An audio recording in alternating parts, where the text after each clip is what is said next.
જય હિન્દ દોસ્તો, welcome to વેબકૂફ award સિરીઝમાં આપનું સ્વાગત છે. આપણે આગળ ટોટલ 5 એવોર્ડ કમ્પ્લીટ કરાવી દીધા છે અને આજે છઠ્ઠો એવોર્ડ સ્ટાર્ટ કરીશું. તો એમાં આગળ વધીએ સિરીઝની અંદર. આગળ કમ્પ્લીટ કરાવ્યા એમાં એક છે ભારત રત્ન એવોર્ડ, નોબેલ પારિતોષિક award, Rajiv Gandhi Khel Ratna award. Nobel પારિતોષિક લેટેસ્ટમાં આપ્યો હમણાં જ તે 2020માં. એ કરંટ અફેર બેઝ માટે પૂછાઈ શકે તો એના પર બી એક લેક્ચર બનાવી દીધો છે અને નેશનલ સ્પોર્ટ્સ એવોર્ડ પણ બનાવ્યા છે. તો 5 એવોર્ડ કમ્પ્લીટ કરી ચૂક્યા છીએ અને મેં લિંક પણ ગ્રુપમાં આપેલી છે, છતાં હું શેર કરી દઈશ. અને હાલમાં આપણે અર્જુન એવોર્ડ કવર કરીશું. લાસ્ટના તમે જે કંઈ અર્જુન એવોર્ડ કરતા પહેલા એ કહું કે ભાઈ લાસ્ટમાં તમે પેપર જોશો, આપણે 2020 ને 2019ના સોલ્વ કર્યા છે, તો અર્જુન એવોર્ડ પૂછાય જ છે. પેલો કોને આપ્યો છે એ અને લેટેસ્ટમાં કોને આપ્યો છે, એક બે વસ્તુ પૂછાય છે. જો બહુ બધા એવોર્ડની અંદર નામ યાદ રાખવાના આવશે, પણ આપણે એક્ઝામ ઓરિએન્ટેડ તૈયારી કરવાની છે. એ બધા નામ તમે જોશો ને તો ક્રિકેટ, ગોલ્ફ, જે તાજેતરના હોકી, એવા જે ફેમસ મોટી મોટી ગેમ હોય ને એના જ પૂછાયેલા છે. બરાબર છે? તો આપણે જોઈએ એટલે તમને ખ્યાલ આવી જશે આગળ. બાકી અત્યારે તો બધું ઉપરથી જ હશે. આજે મેન લોકો છે જેને એવોર્ડ મળેલા છે એના ઇમેજીસ છે. આવા તો ઘણા બધા છે. આપણે આગળ જોઈએ. સાથે સાથે થોડા ક્વેશ્ચન બી એના મૂકી દીધા છે. તો પહેલા તો આપણે એની બેઝિક ડિટેલ જોઈએ અર્જુન એવોર્ડની. 1961માં સ્ટાર્ટ થયું હતું, 2020માં સુધીના આપણે કવર કરીશું. અત્યારે બધા નહીં કરીએ, 1961ના બધા જોઈશું અને 2020ના બધા જોઈશું. બાકી બધા કરશો તો એક એવોર્ડમાં જ એક એક્ઝામ લેવાઈ જશે. બરાબર? આપણે આ બંને જોઈશું ને બંને પૂછાય જ છે, ઇમ્પોર્ટન્ટ છે. બરાબર? ભારત સરકારના ખેલ મંત્રાલય દ્વારા આંતરરાષ્ટ્રીય સ્તરે છેલ્લા 4 વર્ષના ઉત્કૃષ્ટ પ્રદર્શન આપ્યું હોય તેને આપવામાં આવે છે. શું આપે? 15 લાખ રૂપિયા, સર્ટિફિકેટ, અર્જુનની તાંબાની મૂર્તિ અહીંયા તમે જોઈ શકો છો. સમારોહ માટે ઔપચારિક પોશાક આપવામાં આવે છે. ટોટલ અત્યાર સુધી 700 લોકોને એવોર્ડ આપેલા છે. આ એક લેક્ચર જોશો એટલે 1 માર્ક રોકડો આવશે. 1961માં સૌ પ્રથમ 20 લોકોને અર્જુન એવોર્ડ આપવામાં આવ્યો હતો અને 2020માં કુલ 29 ખેલાડીઓને આ એવોર્ડ આપવામાં આવ્યો છે. તો ટોટલ કેટલા? 49 થયા. હવે 49 આપણે બધા યાદ નથી રાખવાના, અત્યારથી કહી દો, ગભરાશો નહીં. બરાબર? આપણે જોઈએ આગળ, તમને સમજ આવી જશે. બીજી એક નોટ કે ભાઈ રાષ્ટ્રીય ખેલ દિવસના અવસર પર સરકારે સ્પોર્ટ્સ પુરસ્કારો માટે આપવામાં આવતી રકમમાં વધારો કરવાનો નિર્ણય કર્યો હતો. કેન્દ્રીય રમતગમત મંત્રી કિરેન રિજિજુએ કહ્યું કે સ્પોર્ટ્સ અને એડવેન્ચર એવોર્ડ માટેની રકમમાં વધારો કરવાનો નિર્ણય કરાયો છે. હવે અર્જુન એવોર્ડ માટે 15 લાખ રૂપિયા અને ખેલ રત્ન એવોર્ડ માટે 25 લાખ રૂપિયા પુરસ્કાર આપવામાં આવે છે.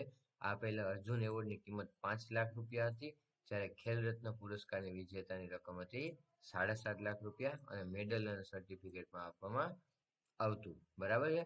આ કરંટ અફેર બેઝ ક્વેશ્ચન છે. ઘણા બધાની કોમેન્ટ હતી કે ભાઈ એવોર્ડની પ્રાઇસ ફરી ગઈ છે, પણ જ્યાં સુધી ઓફિશિયલ ડિક્લેર ન થાય ત્યાં સુધી આપણે કહીએ નહીં. હવે બધે અપડેટ બી થઈ ગયું હશે. બરાબર? તો આગળ વધીએ અર્જુન એવોર્ડમાં. ક્વેશ્ચન શું છે? તો કે અર્જુન એવોર્ડની સ્થાપના ક્યારે કરવામાં આવેલી હતી અને હાલમાં એ એવોર્ડની રકમ કેટલી આપવામાં આવે છે? તો 1961 તો આપણને ખબર છે. બરાબર? ત્યારે 5 લાખ હતા, અત્યારે 15 લાખ કર્યા છે. તો હવે ઓપ્શન એમાં શું આવે? 1961 અને 15 લાખ રૂપિયા. આ ક્યારે ખબર પડી? જો આપણે અર્જુન એવોર્ડ વેબપ્રૂફનો લેક્ચર જોયો તો ત્યારે. બધી પબ્લિકેશનમાં ક્યાંક ને ક્યાંક એવોર્ડની માહિતી આપી છે, પણ બધું સંપૂર્ણ ડિટેલ સાથે આપણા વિડીયોમાં તૈયાર કરેલ છે. બહુ જ મહેનતથી બનાવ્યો છે. તમે જોઈ લેજો અને ગમે તો તમારા ગ્રુપમાં શેર બી કરી આપજો. દ્રોણાચાર્ય એવોર્ડ, રાજીવ ગાંધી ખેલ રત્ન એવોર્ડ અને અર્જુન એવોર્ડ મેળવનાર ભારતીય ખેલાડી કોણ છે? ગોપી ચંદ. બરાબર? પૂછાયેલો ક્વેશ્ચન છે. હવે આપણે પેલા કરંટ અફેર બેઝ જોઈ લે બધા. 2020ના અર્જુન એવોર્ડ. બરાબર? એમ પૂછે કે ભાઈ 2020માં આર્ચરીમાં કોને એવોર્ડ આપવામાં આવ્યો હતો? તો કે અટનુ દાસ. એવી રીતે પૂછાઈ શકે કરંટ બેઝના. એક ક્વેશ્ચન હોય જ છે, 1 માર્ક રોકડો જ આવશે. બરાબર? પછી એથ્લેટ્સમાં દુતીચંદ, બેડમિન્ટનમાં સાત્વિક સ્વરાજ રાણકી રેડ્ડી, બેડમિન્ટનમાં ચિરાગ શેટ્ટી, બાસ્કેટબોલમાં વિશેષ ભૃગુવંશી અને બોક્સિંગમાં મનીષ કૌશિક. યાદ જો આર્ચરીનું રાખવાનું, આ પૂછાય છે. એથ્લેટ્સનું પૂછાણું હતું. બરાબર છે? પ્લસ બોક્સિંગ, આ જે મેન રમત છે એ બધી યાદ રાખવાની, બેડમિન્ટન નું બી યાદ રાખવું પડે, બરાબર. પછી કે ગોલ્ફ નું ન પૂછે એવું ડીપમાં ન જાવ તો ચાલે તમ તારે, કેમ કે ભાઈ 49 એવોર્ડ ના નામ તો કોઈનાથી ન યાદ રહી ને. જેમ જાજી વાર તમે જોયું હશે સ્પોર્ટ્સ સાથે સંકળાયેલા હોય તો બધાને ખબર જ હોય, ક્રિકેટમાં જુઓ તો અહીંયા ઈશાંત શર્મા, દીપ્તિ શર્મા, બરાબર. તો એ તો બધાને ખબર જ હોય ક્રિકેટની, તો એ તો યાદ ન રાખો તો ચાલે જ છે. બોક્સિંગમાં લાવણ્યા બોગોહેન, બરાબર. પછી આ રેસ જોઈ છે તમે કોઈ લોકોએ, ઘણી વાર બધા સ્પોર્ટ્સની ચેનલ બહુ જોતા હશે તો એ બધાને ખબર હશે. જેમાં સાવંત અજયનંદ છે, પણ આ ન યાદ રાખો તો ચલે ભાઈ આ ઓપ્શનમાં, બરાબર. ફૂટબોલમાં સંદેશ જીગાન, પછી ગોલ્ફમાં અદિતિ અશોક, બરાબર. જો બધા યાદ નથી જ રાખવાના, આ તો બધા આપણે કવર કરાવવા પડે, ક્યારેક 2-3 વાર લેક્ચર જોયો હશે ને તો યાદ રહી જશે, બરાબર. જો હોકી ને કબડ્ડી પૂછાઈ શકે, બરાબર, બંને આપણી રમત છે.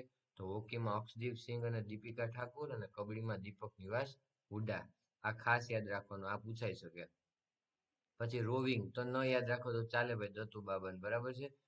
લોન ટેનિસ તો દિવિજ શરણ, આ ભી ન યાદ રાખો તો ચાલે. શૂટિંગમાં આ યાદ રાખવું પડે, મનુ ભાકર, બરાબર છે. એવી રીતે જોવાનું કયા યાદ રાખવા કયા ન રાખવા. જૂના પેપરનું એનાલિસિસ કર્યું હોય તો ખ્યાલ આવી જાય કે આ ન રાખવું તો ચાલે, આ રાખવું તો ચાલે, બરાબર. પછી શૂટિંગમાં કોણ છે? સૌરભ ચૌધરી. ટેબલ ટેનિસમાં મધુરિકા પાટકર. રેસલિંગમાં દિવ્યા કાનન. રેસલિંગ એક ફિમેલ છે ને એક મેલ છે, બરાબર, રાહુલ ઔરા. લ્યુજ, આમાં શું છે? ફર્સ્ટ ટાઈમ આ રમત આપવામાં આવી છે. અર્જુન એવોર્ડ ની અંદર 2020માં ફર્સ્ટ ટાઈમ આ એવોર્ડ એડ કરવામાં આવી છે, તો આ યાદ રાખવું પડે. શું કામ? તો કે કંઈક યુનિક છે આ વખતે, બરાબર. શિવ કેશવા, બરાબર, શિવ કેશવા ના યાદ રાખવાનું, ફર્સ્ટ ટાઈમ છે એટલા માટે આ પૂછાઈ શકે. અને ખોખો કાલે સારિકા સુધાકરણ, અહીંયા ઇમેજ એની રહી ગઈ છે એડ કરવાની. તો ખોખો, કબડ્ડી ને હોકી એ 3 યાદ રાખવાના. પછી પેલી આ લેટેસ્ટ આવી એ યાદ રાખવાની. પછી ક્રિકેટ ખબર હોય તો એ યાદ રાખવાની બધાને, બરાબર. પછી ગોલ્ફ છે, પછી ટેબલ ટેનિસ છે, એ બધું યાદ રાખો તો ચાલે. હવે પેરા એથ્લેટિક્સ નું બી ન પૂછે, પેરા શૂટિંગ નું ન પૂછે, પેરા સ્વિમિંગ નું.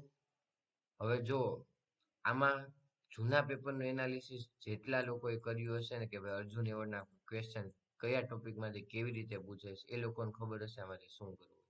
એટલા માટે ખાસ કહે છે કે વેબકૂફના લેક્ચર જો. આ ત્રણેયના નામ જોઈ લેજો જરીક. રેસલર સાક્ષી મલિક, તો આ પૂછાઈ શકે, બરાબર.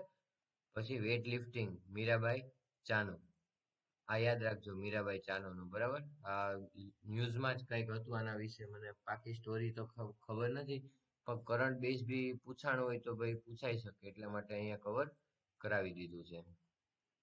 પછી આગળ વધીએ. એમ નહીં થતું ને કે આ લોકો ફટાફટ બોલવા જ માંડ્યા છે, નામ બધા કેમ યાદ રાખવા. એટલા માટે હું ફટાફટ બોલતો હતો કે ભાઈ નામ વાંચવાના છે ને, તમે પુશ કરીને બી વાંચી શકો, પણ મારે તો એનાલિસિસ તમારા સુધી મેઇન પહોંચાડવાનું હોય. જોઈ લો આ 2020 નો ક્વેશ્ચન, આ 2020 નો ક્વેશ્ચન, બરાબર. શું પૂછાણું છે? બોક્સિંગની રમત માટે અર્જુન એવોર્ડ મેળવનાર પહેલા બોક્સર કોણ છે? હવે તો આપણે તો 2020 ના જ જોયા, તો હવે પ્રથમ એ બધા જોવા પડશે ને સાથે સાથે, એટલે મેં કીધું તમને 1961 અને 2020 ના કવર કરશું, બરાબર. પહેલું ને છેલ્લું સંભાવના પૂછાઈ શકે એમાંથી. પ્લસ એ જોઈશું, આ ક્વેશ્ચન બાકી રાખો એક. પછી છે કયા બેડમિન્ટન ખેલાડીને પ્રથમ અર્જુન એવોર્ડ એનાયત કરવામાં આવ્યો છે? તો બેડમિન્ટન ખેલાડી પ્રથમ અર્જુન એવોર્ડ કોને આપવામાં આવ્યો છે? તો એમાંય જવું પડશે પ્રથમમાં. તો બે ક્વેશ્ચન લેટેસ્ટના પૂછાણા છે, બરાબર, 2020 ના. પછી સિનિયર ફાર્માસિસ્ટ નું પેપર છે 2020 નું. એમાં શું છે? કયા બેડમિન્ટન ખેલાડીને પ્રથમ અર્જુન એવોર્ડ આપવામાં આવ્યો હતો? તો હવે જોઈ લો કે ભાઈ બેડમિન્ટન કરવું પડે કે નહીં. 2020 નું કરવું પડે ને 1961 નું કરવું પડે. શું કામ? તો કે એમાંથી 1 માર્ક રોકડો આવશે પૂછાશે તો એ જોવું પડે. તો સાથે સાથે આપણે એ બી 1961 ના જોઈ લઈએ. પછી આપણે બધા પેપરમાંથી જે સ્પોર્ટ્સ એવોર્ડ ને રિલેટેડ ક્વેશ્ચન છે અલગ કાઢીને એક આખો લેક્ચર જ બનાવશું, જેથી કરીને બધા એવોર્ડ અંદર આવી જાય. જો રેડ લાઈન કરી પૂછાયેલા છે એક્ઝામમાં. સૌપ્રથમ અર્જુન એવોર્ડ 1961માં, બરાબર. એથ્લેટિક્સમાં ગુરુબચનસિંહ રંધાવા. બેડમિન્ટનમાં નંદુ નાટેકર, આ પૂછાયેલો ક્વેશ્ચન છે. બોક્સિંગમાં બડી ડિસુઝા, આ બી પૂછાયેલો ક્વેશ્ચન છે. અને ક્રિકેટમાં સલીમ દુરાની, આ ખાસ યાદ રાખજો, બરાબર. ચેસમાં manual Aaron, બાસ્કેટબોલમાં Sarabjit Singh, football પૂછાયેલો છે પીકે બેનર્જી, ગોલ્ફમાં પીજી રેડ્ડી, આ યાદ ન રાખો તો ચાલે. જિમ્નાસ્ટિક આ બી ન પૂછે સામલાલ, બરાબર, આવા ક્વેશ્ચન ન પૂછે, બરાબર. હોકીમેનમાં પ્રિથિપાલ સિંઘ, હોકી યાદ રાખવાનું, બરાબર છે. પછી હોકી વુમન, પછી અન્ન લુમ્સડેન, બરાબર, અહીંયા તમે એને જોઈ શકો છો. તો આ હોકી યાદ રાખવાનું ખાસ, એટલે જ મેં રેડ લાઈન કરીને રાખ્યું છે કઈ રમત યાદ રાખવી, કેમ કે જોયા છે પેપર કે ભાઈ કેવા ક્વેશ્ચન પૂછાય છે. પોલો ન યાદ રાખો તો ચાલે, પ્રેમસિંહ. પછી આગળ વધીએ. શૂટિંગ યાદ રાખવાનું, કરણી સિંઘ, બરાબર. સ્વિમિંગ આ બી ન પૂછાય, જામ બજરંગી પ્રસાદ. ટેબલ ટેનિસ જેસી વોરા, યાદ રાખવાનું, બરાબર. 49 નામ થશે ટોટલ. 49 નામમાંથી ટોટલ તમારે લગભગ 22 થી 23 યાદ રાખવા પડશે. એમાંથી લગભગ 10-12 તો તમે સ્પોર્ટ્સ સાથે જો સંકળાયેલા હોય તો તમને ખબર જ હોય કોનામાં આવે, બરાબર. ઓલિમ્પિક બધા જોતા હોય કે ભાઈ ક્રિકેટના શોખીન હોય તો એ બધાને ખબર જ હશે, એટલે 10-12 નામ તો ઈ નીકળી જશે. મેક્સિમમ વધીને તમારે 13 થી 14 નામ યાદ રાખવાના છે, બરાબર. તો એ યાદ રાખવાના, કેમ કે 1 માર્ક જતો છે ને, ફ્રી તો નથી જવાનું આપણે, તો એટલું કરવું પડે. Volleyball A પાલનિસ્મય, weightlifting A N Ghosh, wrestling સુબેદાર ઉદયચિંદ, આ રેસલિંગ નું યાદ રાખવાનું, રેસલર નામ પૂછાઈ શકે, બરાબર. પછી આગળ વધીએ. નામ તો મારે તો બોલવાના જ છે, બરાબર, યાદ તમારે રાખવાના છે એમાં. પછી કોણ છે? લોર ટેનિસમાં રામનાથન કૃષ્ણ, આ ન પૂછાય, બરાબર. સ્ક્વેશ રેકેટ એમાં કોણ છે? કેએન જૈન, તો આ બી યાદ ન રાખો તો ચાલે, બરાબર. મેન તમને મેં શું કીધું, 49 નામમાંથી 22 થી 23 નામ યાદ રાખવાના છે. એમાંથી 12 થી 13 તો તમે ઓળખતા હોય એટલે ખબર હોય કે આ કયા ફિલ્ડમાં આવે. બચ્યા વધીને 12 થી 13 બીજા 1 માર્ક્સ એનો આવશે. તમે જોઈ શકો છો અર્જુન એવોર્ડ કેટલો ઇમ્પોર્ટન્ટ છે એ. પછી થોડીક અગત્યની બાબતો, પ્રથમ જે પૂછાયેલા છે ને એ, આમાં બધું કેરમ ને સાયકલિંગ ને જુડો ને રોવિંગ ને યાદ ન રાખો તો ચાલશે. એક આર્ચરી રાખવાનું, બરાબર, કૃષ્ણદાસ, અને એક કબડ્ડી, રાજા રત્નમ 1994, કેમ કે કબડ્ડી અને હોકી ભારત દેશ સાથે સંકળાયેલા છે, તો એમાંથી ક્વેશ્ચન પૂછાઈ શકે, બરાબર.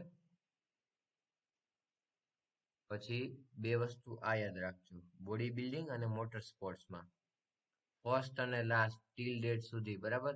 આ બે જ વ્યક્તિ છે બોડી બિલ્ડિંગમાં, એસ ભાસ્કરન, અને મોટર સ્પોર્ટ્સમાં છે ગૌરવ ગિલ. ફર્સ્ટ અને લાસ્ટ કહેવાય આટલા વર્ષમાં, 1961 થી લઈને 1920 સુધીમાં. આ બોડી બિલ્ડિંગમાં આ એક વ્યક્તિ પર્ટિક્યુલર છે, મોટર સ્પોર્ટ્સમાં આ એક વ્યક્તિ છે. પછી આગળ એક નવી રમત જોઈન કરી છે અત્યારે, ફર્સ્ટ ટાઈમ એવોર્ડ આપ્યો છે, એ એક યાદ રાખવાની.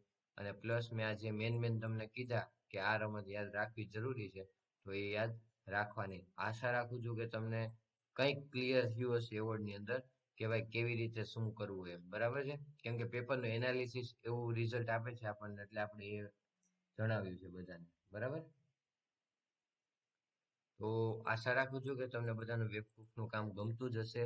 હજુ કહું છું પેપર સોલ્યુશન પર મિત્રો ભાર આપજો, અને એક્ઝામ વીજીને 3 મંથ, બરાબર. તૈયારી ન કરતો હોય તો ચાલુ કરી દેજો, અને ગ્રુપમાં હું મેસેજ વારા ઘડીએ કંઈક ને કંઈક મૂકું જ છું કે ભાઈ તમે લેક્ચર જુઓ. આમને અમે લેક્ચર નથી બનાવતા, ઇમ્પોર્ટન્ટ છે, બેનિફિટ થશે 100%. તમે ખુદ કહેશો કે ભાઈ વેબપ્રૂફના લેક્ચર દઈને મને એક્ઝામમાં આટલા પ્રશ્નો તો આરામથી આવડી જ ગયા, બરાબર. તો વેબપ્રૂફનું કામ તમને સારું લાગતું હોય તો તમારા ગ્રુપમાં શેર કરી દેજો. આભાર, ધન્યવાદ, થેન્ક યુ મિત્રો, જય હિન્દ.